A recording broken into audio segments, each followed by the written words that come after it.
on zich hast de praktijk voor stembevrijding. Klopt, ja. En du bist een stembevrijder. Ja, ik dacht ook al, iets Fries is het stembevrijden. Ja, Ja. stembevrijder. Ja. Ja, dat zit zo op die site.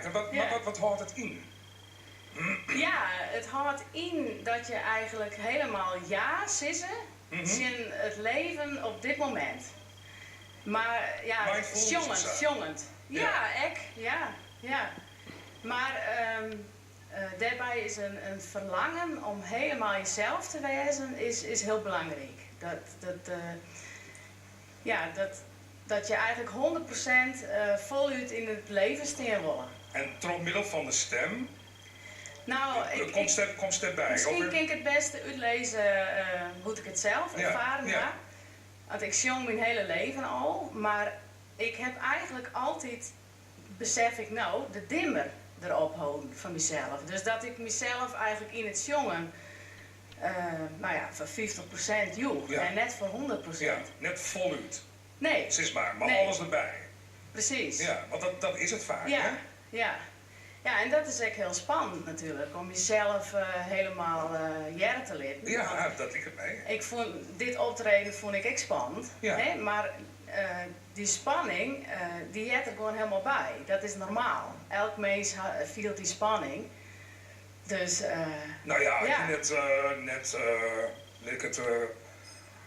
net zien hoe de wc-pot hing voor een optreden, dan...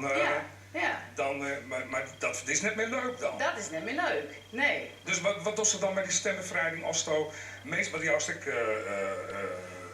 hoe neem je dat? Workshops? Workshops, ja. Moet ik net op komen. Wat doet ze dan maar mensen? Hoe zus dan maar mensen dat die bijvoorbeeld net haakt? Ja. Wat heel belangrijk is dat je heel goed in je lijf zit. He, dat je met volle aandacht in het hier en nu bent eigenlijk. Want in het hollen gebeurt altijd van alles. En zitten we of in het verliezen of in de toekomst. Het hollen is heel druk en bemoeit zich er heel tijd mee. Maar om helemaal in het nou te wezen en voluit te leven, zeg maar, is het heel belangrijk dat je bewust bent van je lijf. Ja. Van wat er al je gebeurt in je lijf op dit moment. Stevig steren. En dat mag je helemaal inademen, alles wat er is, spanning, of soms is het echt verdriet, of soms kun je heel blij wezen, dat mag er al je wezen. Ja. En dan kun je rustig inademen en op de uitademing kun je er geluid al aan. Ja. Want dat is de basis van jongen. Ja, en het is gewoon heel fijn dat je het net hoeft uit te lezen. Want soms begrijp je soms net waarom dingen gebeuren. Ja. En als je de lood al aan kennen, zonder woorden, zeg maar, dan lucht dat vaak heel wat op.